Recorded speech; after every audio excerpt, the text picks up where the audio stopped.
27 अक्टूबर का एडिटोरियल बात करता है आपसे। जो वैश्विक आर्थिक उथल पुथल का दौर चल रहा है, तो उसमें कौन सी अनिश्चितताएं पैदा हुई हैं और भारत के लिए अच्छी संभावनाएं नजर आ रही थी आर्थिक ग्रोथ की। लेकिन अब आप टाइटल ही पढ़ पा रहे हैं, रिन्यूड रिस्क, यानी कि खतरे जो हैं फिर नए तरीके से सामने आए हैं। तो यहाँ पे उन्होंने टाइटल भी बताया है कि आज का जो एडिटोरियल है ऑन द आरबीआई, आरबीआई के ऊपर, और हाउ कैसे ग्लोबल अनसर्टेनिटीज यानी कि जो वैश्विक अनिश्चितताएं हैं हैव कंपाउंडेड, वो बहुत ज़्यादा बढ़ गई हैं, बहुत ज़्यादा यानी कि उसमें और चीज़ें और अनिश्चितताएं जुड़ के क्या हो गई हैं, कंपाउंड हो गई यानी कि और ज़्यादा गहरी या बढ़ गई हैं वो। अब यहाँ पे एडिटर साहब का जो अपना ओपिनियन है वो बोलते हैं कि फ्रेश ग्लोबल टर्मोइल, ये जो नया ग्लोबल टर्मोइल हुआ है, टर्मोइल का मतलब जो उथल पुथल पैदा हो रही है, पूरी जियोपॉलिटिक्स जो है वो, जैसे आप रसिया यूक्रेन की जंग की बात करें या इसराइल और फिलिस्तीन की जंग की बात करें, तो इससे क्रूड ऑयल के वगैरह के प्राइस पे या इंपोर्ट, क्योंकि भारत जो है बहुत ज़्यादा इंपोर्ट के ऊपर डिपेंड करता है, तो भारत के लिए भी आर्थिक रूप से एक चिंता की और अनिश्चितता की बात पैदा हो गई है। तो यहाँ पे एडिटर साहब बोलते हैं कि जो फ्रेश ग्लोबल टर्मोइल है, यानी कि जो नई वैश्विक उथल पुथल है, वो क्या कर रही है, क्लाउड कर रही है। अब देखो यहाँ पे क्लाउड लिखा है, और क्लाउड का मतलब तो नॉर्मली बादल होता है, पर अगर हम सेंटेंस के स्ट्रक्चर पे गौर करें तो ये वर्ब की जगह लिखा हुआ है। जैसे प्रेजेंट इंडेफिनिट का टेंस होता है ना, जैसे हम बोलते हैं अगर मैं बोल देता हूँ यहाँ पे, ही मिल्क्स द काउ, मीन्स वो काऊ को मिल्क करता है। तो मिल्क नाउन होने के बावजूद भी यहाँ पे वर्ब बन जाता है। तो यहाँ पे वही वर्ब की first form S I S भी यूज हुआ है, क्योंकि आपका सब्जेक्ट थर्ड पर्सन और सिंगुलर नंबर है प्रेजेंट टेंस में। ये फ्रेश ग्लोबल टर्मोइल, यानी कि नई जो वैश्विक उथल पुथल है वो क्या कर दे रही है, क्लाउड कर दे रही है किसको, इकोनॉमिक आउटलुक को। आउटलुक का मतलब एक तो आदमी का दृष्टिकोण, नजरिया होता है कि आदमी का आउटलुक का फर्क होता है, वो कैसे चीजों को देखता है। और आउटलुक का मतलब ये होता है किसी जगह से जो दृश्य नजर आता है किसी चीज का, तो उसको। तो इकोनॉमिक आउटलुक जो है, यानी कि जो आर्थिक परिदृश्य है, यानी कि जो दुनिया की आर्थिक स्थिति नए तरीके से बदल गई है इन वैश्विक उथल पुथल के कारण, जो जियोपॉलिटिक टर्मोइल पूरी वर्ल्ड में चल रहा है, यानी कि भू राजनीतिक जो उथल पुथल मची हुई है पूरी दुनिया में, तो इससे एक इकोनॉमिक आउटलुक जो है वो अ, उसको क्लाउड कर दिया है इस उथल पुथल ने for the rest of 2023 and 24, यानी कि नेक्स्ट ईयर की जो आर्थिक स्थिति रहेगी उनको। तो टाइटल में चलते हैं। ऑन अक्टूबर 6 अक्टूबर को reserve bank of India stuck, reserve bank of India ने क्या किया था, स्टक किया था, मींस स्टिक की सेकंड फॉर्म, तो इट्स 60% जीडीपी, यानी कि उन्होंने ये देखा था कि भारत की जो जीडीपी रहेगी वो 6.5% रहेगी। ग्रोथ, ग्रोस डोमेस्टिक प्रोडक्शन जो होता है, और ग्रोथ प्रोजेक्शन, यानी कि जो इसका जो 60% जीडीपी का ग्रोथ प्रोजेक्शन था, यानी कि जो सामने रखा गया था कि इतना परसेंट जीडीपी हमारा रहेगा फॉर द ईयर, पूरे साल के लिए, जो 6 अक्टूबर को उन्होंने बताया था। और ये कि ये 6.5% जो जीडीपी ग्रोथ का प्रोजेक्शन उन्होंने दिया था, वो किस चीज के साथ दिया था, विद रिस्क, रिस्क के साथ ही, फ्रॉम जियोपॉलिटिकल टेंशन, जो भू राजनीतिक तनाव चल रहे हैं, और जो इकोनॉमिक फ्रेगमेंटेशन है, यानी कि जो आर्थिक रूप से विखंडन हो रहा है। फ्रेगमेंट्स का मतलब टुकड़ों में बट जाना किसी चीज का, यानी कि अर्थव्यवस्थाएं छोटे छोटे टुकड़ों में टूट रही हैं। और वॉलेटाइल फाइनेंशियल मार्केट, और वॉलेटाइल का मतलब बहुत ही अस्थिर, जिस पे किसी भी चीज का बहुत ज्यादा फर्क पड़ता हो, जैसे पेट्रोल डीजल वगैरह। पेट्रोल जो है बहुत ही वॉलेटाइल सब्सटेंस होता है, जरा सी देर में वो गायब हो जाता है, उड़ जाता है, यानी कि बहुत ही अस्थिर होता है। तो इंडिया के लिए जो जीडीपी का ग्रोथ प्रोजेक्शन दिया था उन्होंने 6.5%, वो इन सारी चीज़ों के साथ दिया था। जियोपॉलिटिकल टेंशन का रिस्क भी है, इकोनॉमिक फ्रेगमेंटेशन भी है, आर्थिक रूप से चीज़ें टूट भी रही हैं, और वॉलेटाइल फाइनेंशियल मार्केट है, और बहुत ही अस्थिर आर्थिक बाजार जो है वो नजर आ रहे हैं। एंड एन अनइवन मानसून, और इस बार मानसून भी अनइवन रहा है, यानी कि किसी इलाके में बहुत ज़्यादा बारिश हुई है और किसी इलाकों में सूखे की स्थिति रही है। और इवनली बैलेंस्ड आउट, जिसे इवनली बैलेंस्ड आउट किया गया था, इवनली मतलब समान रूप से, समान रूप से संतुलित किया गया था, यानी कि इन सारी चीजों के बीच में क्या किया गया था, उन्होंने अपनी ग्रोथ रेट को जो 6.5% बताया था नेक्स्ट ईयर के लिए 6 अक्टूबर को, तो इन तनाव के साथ ही उस चीज को संतुलित करके उन्होंने बताया था। और क्या करते हुए बताया था, बाय स्ट्रेंथनिंग डोमेस्टिक डिमांड।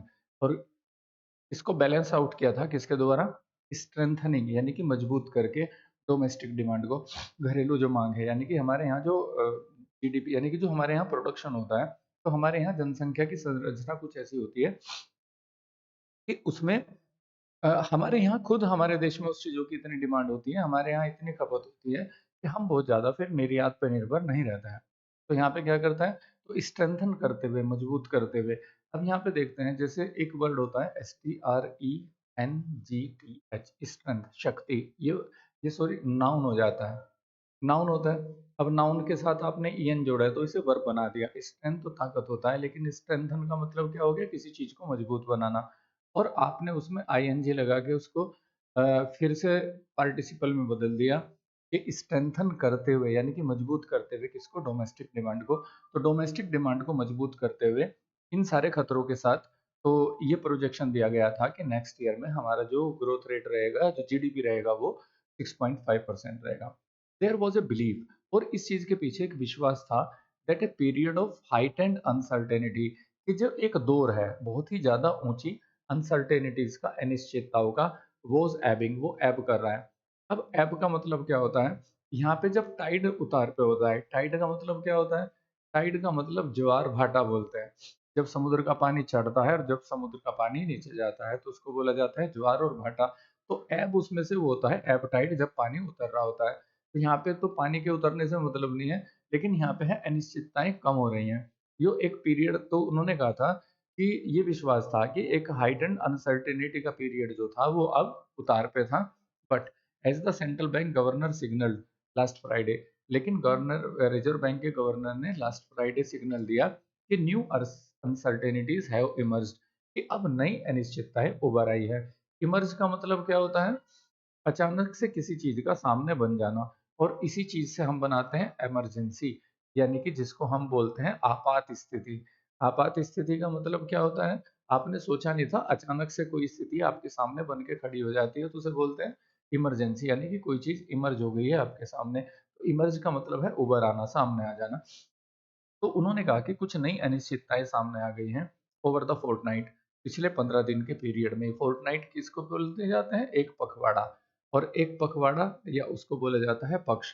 जैसे हिंदी के अनुसार महीने के दो पक्ष होते हैं, एक कृष्ण पक्ष होता है, जब चांद अपनी उतार पे होता है, धीरे धीरे घट रहा होता है, और एक शुक्ल पक्ष होता है, जब सूरज धीरे धीरे बढ़ता है। और ये 15-15 दिन के पीरियड होते हैं, तो इसे एक पक्ष बोला जाता है। तो इंग्लिश में उसको बोलते हैं पक्ष को फोर्टनाइट। यानी कि 15 दिन के अंदर ही क्या है, एक कुछ नई चीजें उभर आई हैं। अब वो जिक्र करते हैं कि the Israel Israel Hamas conflict, जो इसराइल का जो हमास का संघर्ष है, that erupted day after the monetary policy review has widened. तो उन्होंने क्या किया था? तो उन्होंने कहा था इजराइल और हमास का जो कॉन्फ्लिक्ट है, जो इरप्ट हुआ था, इरप्ट का मतलब जैसे इरप्शन होता है, ज्वालामुखी फटता है ना, अचानक से फट पड़ती हैं चीजें, तो उसको इरप्शन बोला जाता है, ज्वालामुखी का फट पड़ना। तो यहाँ पे क्या कहते हैं कि दोनों के बीच में वो लड़ाई जो थी, संघर्ष जो था, वो फट पड़ा। ए डे आफ्टर द, एक दिन बाद, किसके बाद? एक दिन के बाद, जब मॉनेटरी पॉलिसी रिव्यू, जब जो मॉनेटरी पॉलिसी का जो रिव्यू था हमारा, यानी कि जो एक समीक्षा की गई थी हमने अपनी आर्थिक नीतियों की, हैज़ वाइडन्ड, यानी कि वो क्या हो गया है? वो बहुत ज़्यादा वाइडन्ड हो गई हैं, बहुत ज़्यादा बढ़ गई हैं। And finance minister Nirmala Sitharaman has flagged, और जो हमारी फाइनेंस मिनिस्टर हैं, मिसेस निर्मला सीतारमन, उन्होंने फ्लैग किया है, यानी कि सामने रखा है इसको, चिंताओं को, वरीज को, about the implication of the global food. Implications का मतलब जो एक समस्या पैदा होगी इसकी, ग्लोबल फूड की, फ्यूल की, ईंधन की प्रॉब्लम आने वाली है, क्योंकि इंडिया जो है डिपेंड करता है ईंधन के मामले में निर्यात के ऊपर। और जो ये जो आपके निर्यातक कंट्रीज हैं, एक्सपोर्टर्स हैं जो तेल के, वहाँ पे भयंकर जियोपॉलिटिकल टेंशन चल रही है, सऊदी अरब, ईरान, इराक, सीरिया, और ये आपका अब नया ये फिलिस्तीन और इसराइल का जो चला है। और जो फर्टिलाइजर है की सप्लाईज हैं, यानी कि जो उर्वरक हैं उनकी सप्लाई से जुड़ी हुई चिंताएं उन्होंने रखी हैं। गिवन, गिवन का मतलब ध्यान देते हुए, इंडियाज डिपेंडेंस, इंडियंस की निर्भरता पर, ऑन फ्यूल, कि ईंधन के लिए इंडियन, भारतीयों की निर्भरता का ध्यान रखते हुए, एंड फर्टिलाइजर इंपोर्ट, और जो हम उर्वरकों का निर्यात करते हैं, और डिसरप्शन और प्राइस स्पाइक्स। तो डिसरप्शन का मतलब क्या होता है, यानी कि बाधित हो जाना किसी चीज का, और प्राइस स्पाइक्स का मतलब कीमतों में जो बहुत ज़्यादा उतार-चढ़ाव है। तो उन्होंने क्या किया है, तो फाइनेंस मिनिस्टर नीला निर्मला सीतारमण ने कुछ चिंताएँ जताई हैं किसके बारे में, जो ग्लोबल फूड है उसके इम्प्लीकेशंस, फ्यूल ईंधन से जुड़ी हुई फर्टिलाइज़र सप्लाइज़ के बारे में, और इंडिया की निर्भरता को देखते हुए कि जो हम ईंधन और फर्टिलाइज़र इम्पोर्ट पे वो करते हैं, तो क्या होता है, और डिसरप्शन और प्राइस स्पाइक्स जो है, ये क्या करेगा, कुड हर्ट, ये हर्ट कर सकता है। संभावना है कि वो हर्ट कर दे किसको, मैक्रो इकोनॉमिक फ्रेमवर्क को, जो हमारा एक बड़ा बड़ा जो आर्थिक ढांचा है उसको वो थोड़ा सा हर्ट कर सकता है। अब यहाँ पे दो चीज होती हैं, एक मैक्रो होता है, मैक्रो का मतलब विशाल बड़ा, बृहत बोलते हैं उसको, और दूसरा इसका अपोजिट होता है माइक्रो। तो वहाँ पे इकोनॉमिक्स की जो सूक्ष्म चीजें होती हैं उनकी स्टडी की जाती है, माइक्रो इकोनॉमिक्स और मैक्रो इकोनॉमिक्स। तो वो क्या कर सकता है कि भारत की जो मैक्रो इकोनॉमिक फ्रेमवर्क है, कि जो बड़ा आर्थिक ढांचा है उसको इससे नुकसान हो सकता है। इवन इफ, चाहे द गवर्नमेंट रेफरेंस, चाहे गवर्नमेंट क्या करे, रेफरेंस करे, दूर रहे। रेफरेंस का मतलब होता है किसी चीज से दूर रहना, किसी काम को करने से बचना। और कहीं से रेफरेंस करे government, from passing on the higher prices. Pass on का मतलब किसी को देना, क्या, हायर प्राइसेस, ऊंची कीमतें, टू कंज्यूमर्स, उपभोक्ताओं को, और फार्मर्स को इन द इलेक्शन सीजन। यानी कि इस इलेक्शन सीजन में चाहे सरकार जो है वो ज़्यादा कीमतें अपने उपभोक्ताओं को और फार्मर्स को देने से बचे, फिर भी वो क्या कर सकता है, यानी कि जो वैश्विक उथल-पुथल और जो चीज़ें चल रही हैं भारत के इकोनॉमिक फ्रेमवर्क को हर्ट कर सकती हैं। आरबीआई चीफ और जो हमारे रिजर्व बैंक ऑफ इंडिया के चीफ हैं, आल्सो पॉइंटेड, उन्होंने भी इशारा किया था, rising US bond yield, US bond का जो बढ़ता हुआ यील्ड है। यील्ड का मतलब होता है जो चीज़ सामने आती है, जो जैसे आपने खेत में फसल बोई और वो खेत जो फिर वो फसल को आपको देता है, तो उत्पादन उसका। तो यहाँ पे क्या होता है कि यूएस गोल्ड का जो यील्ड है वो बढ़ता जा रहा है, यानी कि यूएस के जो बॉन्ड है वो बढ़ते जा रहे हैं, यानी कि जो यूएस के बॉन्ड खरीदेगा वो फायदे में रहेंगे। पिच हिट, जो हिट करे, जिसने हिट किया 16 साल के हाई को, 5% जो था दिस वीक, यानी कि जो यूएस के बॉन्ड हैं वो कहाँ पहुंचे हैं, 5% के उच्चतम स्तर पर पहुंचे हैं, जो 16 साल का हाईएस्ट है। मिक्स डेटा पॉइंट्स, जो एक मिश्रित जो आंकड़ों का पॉइंट होता है, और जो सिग्नल्स हैं फ्रॉम सेंट्रल बैंक से अराउंड द वर्ल्ड, पूरी दुनिया के, वो क्या कह रहे हैं, एज द न्यू अननोन्स। क्योंकि जो नए अननोन्स हैं, यानी कि जो नई अनिश्चितताएं हैं, जो नई अज्ञात चीजें हैं, इवन एज नोन अननोन्स, और जो ज्ञात अज्ञात चीजें होती हैं इकोनॉमिक की, कि नहीं पता होता कब कौन सी चीज की कीमतें गिर जाएगी, कब बढ़ जाएंगी, तो क्या होता है, सच एज, जैसे कि फाइनेंशियल मार्केट टर्मोइल टर्मोइल है, यानी कि जो आर्थिक मार्केट में उथल पुथल चल रही है, प्राइस वगैरह का बहुत ज्यादा अप डाउन हो रहा है, तो वो क्या, वो ये सारी की सारी चीजें क्या है, हैव गोट मोर प्रोनाउंस, ये चीजें ज्यादा स्पष्ट हो गई है, यानी कि बहुत ज़्यादा उथल-पुथल, बहुत ज़्यादा अस्थिरता जो है वो वर्ल्ड मार्केट में बनी हुई है। और ये जो मिक्स्ड डाटा पॉइंट है और जो सिग्नल्स हैं सेंट्रल बैंक से पूरी दुनिया के, उससे ये पता चल रहा है कि ये नोन और अननोन जो है बड़ा स्पष्ट हुआ जा रहा है। एक ग्लिम्प्स, यानी कि कुछ तो नोन है कि भाई ऐसा होगा इन चीज़ों का असर, और कुछ अननोन चीज़ें सामने आ रही हैं, जिसका सोचा भी नहीं जाता और वो प्रभाव बाद में देखने को मिलता है। एक ग्लिम्प्स, ग्लिम्प्स का मतलब क्या होता है, एक झलक ऑफ दिस एंग्जायटी, एंग्जायटी का मतलब ये जो चिंता है, ये जो बेचैनी है, वाज विजिबल, ये साफ स्पष्ट नजर आई है this week with the sharpest sell off, जिसमें बहुत ही शार्पेस्ट सेल ऑफ हुआ है। सेल ऑफ का मतलब होता है अपनी किसी प्रॉपर्टी वगैरह को बेचना, और खास तौर से लोअर प्राइसेस पे, on India bourses since July. जुलाई से लेके अब तक इंडियन जो बोर्सेस हैं उनमें जो सेल ऑफ हुआ है, यानी कि जो बेचा गया है चीजों को, वो चाहे शेयर रहे हो चाहे वो प्रॉपर्टीज रही हो, तो उसमें बढ़त देखने को मिली है। तो इससे वो इकोनॉमी से जुड़ी हुई चिंता साफ नजर आती है। अब ये बोर्सेस क्या होते हैं, बोर्सेस जो हैं उन इकोनॉमिक मार्केट को बोला जाता है जो इंग्लिश स्पीकिंग कंट्रीज से अलग है, और पर्टिकुलरली फ्रांस की जो आपकी जो इकोनॉमिक मार्केट्स होती हैं या स्टॉक एक्सचेंज होते हैं, उनके शेयर्स जो होते हैं, बाजार जो होते हैं, उनको बोर्सेस कहा जाता है।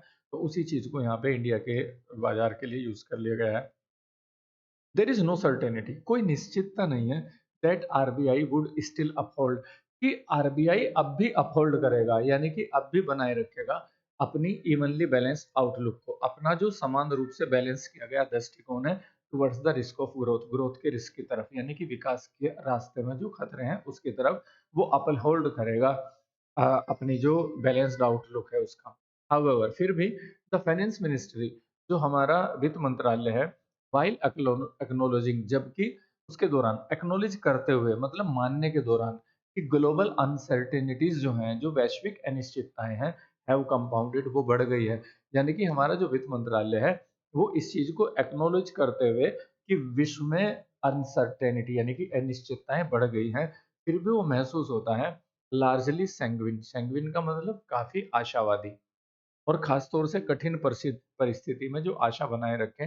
तो इन सारी चीजों के बीच यानी कि हमारी फाइनेंस में ये भी मान रही है कि अनसर्टेनिटीज बढ़ रही हैं, पर फिर भी वो महसूस होती हैं काफी ज्यादा आशावादी फॉर नाउ, अभी के लिए, इन इट्स आउटलुक, अपने दृष्टिकोण में, फॉर द इकोनॉमी, हमारी अर्थव्यवस्था के लिए।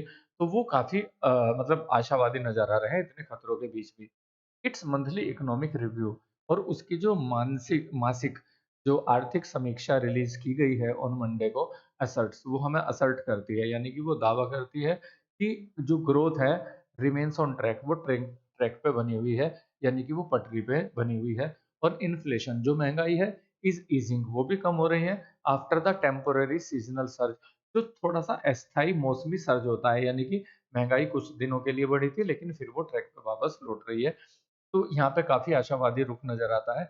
इन जुलाई टू अगस्त, यानी कि जो जुलाई अगस्त और जो जुलाई से अगस्त का जो महीना था, कंजप्शन डिमांड इज स्ट्रेंथनिंग, और उपभोक्ता की जो उपभोग की जो मांग है वो बढ़ रही है, यानी कि लोग जो है सामान ज्यादा खरीद रहे हैं। And investment demand is also forming up, और जो इन्वेस्टमेंट डिमांड है वो भी मजबूत हो रही है, यानी कि लोग पैसा इन्वेस्ट भी कर रहे हैं बिजनेस वगैरह में, चीजों में। On the immense fear, imminent fear, sorry, imminent का मतलब है जो बिल्कुल नजदीक है, बिल्कुल समीप है, जो सामने दिख रहा है, और जो सामने खतरा है इसका, of rising crude oil prices, जो क्रूड ऑयल प्राइसेस जो बढ़ रहे हैं। इट नोटेड दैट, तो इन्होंने नोट किया था कि जुलाई से सितंबर, जुलाई अगस्त सितंबर की जो तिमाही है, जो क्वार्टर है इसका, prices were still way lower, वो बहुत ज्यादा कम थे देन द, जो डॉलर 109.5 था, और डॉलर 99 पॉइंट का जो एवरेज था in the first and the second quarter of 2022 और 23, यानी कि जो फाइनेंशियल ईयर था 2022 से 2023 का। तो उसके पहली जो तिमाही में जो उसके प्राइसेस रहे थे क्रूड ऑयल के, तो ये जो तीसरी तिमाही आई जुलाई से सितंबर के बीच में, इसमें वो इनके एवरेज से जो है काफी नीचे रहा है। तो यहाँ पे उन्हें आशा की किरण नजर आती है। The weak foreign trade picture, और जो कमजोर हमारा वैश्विक व्यापार है उसकी पिक्चर जो है इज एक्सपेक्टेड, उसकी उम्मीद की जाती है कि टू रिकवर एंड कि वो रिकवर कर जाएगा। And industrial job creation prospect जो है, और इंडस्ट्रियल जॉब क्रिएशन प्रोस्पेक्ट्स का मतलब यानी कि उद्योगों में जो नौकरी की सर्जन की जो संभावनाएं हैं आर हाई, वो काफी ऊंची हैं फॉर द नेक्स्ट 2 क्वार्टर्स, अगले 2 क्वार्टर्स के लिए। तो यहाँ पे ये माना जाता है कि अगले 2 क्वार्टर्स में ये सारी की सारी चीजें जो है काफी अच्छी रहेंगी, वाइल जबकि हायर डिमांड फॉर हाउसिंग, और उसी बीच में क्या है, जो हायर डिमांड ऑफ हाउसिंग है एंड व्हीकल लोन्स है। तो जो ऊंची हाउसिंग लोन, यानी कि लोग हाउस लोन ले रहे हैं और व्हीकल खरीदने के लिए लोन ले रहे हैं, तो ये रिफ्लेक्ट करता है बोल्स्टर्ड कॉन्फिडेंस। बोल्स्टर का मतलब एक बड़ा पत्थर या कोई कठोर चट्टानी चीज होती है, तो यहाँ पे हम इसका मतलब मजबूती से लगाएंगे कि वो कॉन्फिडेंस को क्या कर रहा है, मजबूत कर रहा है, कॉन्फिडेंस लेवल को इन हाउस होल्ड, जो घरेलू लोग हैं, क्योंकि वो घर खरीदने के लिए लोन ले रहे हैं और वो वाहन खरीदने के लिए लोन ले रहे हैं, तो इसका मतलब है कि इकोनॉमी हमारी मजबूत हो रही है। इट एडिड, और ये रिपोर्ट ऐड करती है कि इंडिया का जो मैक्रो फंडामेंटल्स है, मैक्रो फंडामेंटल्स, फंडामेंटल का मतलब इकोनॉमी की वो बुनियादी चीजें जो बड़े लेवल पे हमारी अर्थव्यवस्था को अफेक्ट करती हैं, मे वेल होल्ड अप, वो अच्छा बना रह सकता है through the latest global storm. ये जो नया वर्तमान वैश्विक तूफान चल रहा है इकोनॉमिक टर्मोइल्स का, इसमें वो ठीक स्थिति बनी रह सकती है। But the government would do well, लेकिन गवर्नमेंट थोड़ा अच्छा करेगी टू ड्रिल, अगर वो ड्रिल करती है ए लिटिल डीपर, थोड़ा सा गहरे तक। तो गहरे तक ड्रिल करने का मतलब क्या है कि गवर्नमेंट थोड़ा अगर गहराई से सोचती है, कहीं में गहराई से सोचती है, into consumption and hiring trend, consumption और हायरिंग ट्रेंड में अगर वो देखें, क्योंकि यहाँ पे हमारे डायरेक्टर साहब को लगता है कि कुछ सेक्टर्स में जो हायरिंग ट्रेंड है वो नीचे आया है, यानी कि नई जॉब उनमें क्रिएट नहीं हो रही है। The last quarter has seen, जो पिछला क्वार्टर है उसने देखा है ए शार्प स्लम्प, बहुत तेजी से कमी आई है इन स्मॉल कार सेल्स, छोटी कार के सेल्स में, consumer non durable procedure producers, और जो कंज्यूमर के जो नॉन ड्यूरेबल प्रोड्यूसर्स हैं, रिपोर्टिंग, वो रिपोर्ट करते हुए हैं वीक रूरल डिमांड, यानी कि जो नॉन ड्यूरेबल है, यानी कि जो टिकाऊ आइटम नहीं होते, थोड़े बहुत टाइम के लिए चलने वाला आइटम होता है, तो वो बता रहे हैं कि उसमें काफी कमी आई है और रूरल डिमांड उसकी बहुत ज़्यादा कम हुई है। और जो आईटी फर्म्स हैं, जो आपकी इंफॉर्मेशन टेक्नोलॉजी से जुड़ी हुई फर्म है, वो स्केल डाउन करती हुई हैं अपनी ग्रोथ को, और जो हायरिंग होप्स हैं और उनके अंदर जो हायरिंग करने की जो संभावना है, उसमें वो कमी की है। तो इन चीज़ों को देखते हुए there is still much to be done, यानी कि काफ़ी कुछ किया जाना है to correct an uneven recovery, कि जो हम अर्थव्यवस्था की जो असमान रिकवरी हो रही है, अनइवन रिकवरी हो रही है, उसे को ठीक करने के लिए काफ़ी कुछ करना है, व्हिच वुड इवेंचुअली हैम्पर। और जो अ, अगर ये यहाँ पे इस मामले में ज़्यादा कुछ नहीं किया जाता, तो फिर ये क्या करेगा, ये इवेंचुअली परिणाम स्वरूप क्या कर सकता है, हैम्पर कर सकता है, बाधित कर सकता है, किसको, एक ब्रॉडर इन्वेस्टमेंट रिवाइवल को, यानी कि जो हम एक बहुत बड़ा इन्वेस्टमेंट निवेश का जो हमारे यहाँ पुनर्जन्म होगा, यानी कि फिर से हमारे यहाँ इंडस्ट्री वगैरह में लोग इन्वेस्ट करेंगे, तो उस चीज़ को वो थोड़ा-सा हर्ट कर सकता है। तो हमारे इंडिया के जो इकोनॉमिक डिपार्टमेंट्स हैं वो सैंग्विन हैं, वो उम्मीद दिखा रहे हैं, पर हमारे डॉक्टर साहब की कुछ चिंताएँ उनसे जुड़ी हुई हैं। तो ये कुछ उन्होंने अपनी चिंताएँ आज आपके सामने रखी हैं। कल फिर देखते हैं वो कौन-सी चिंता लेकर आते हैं।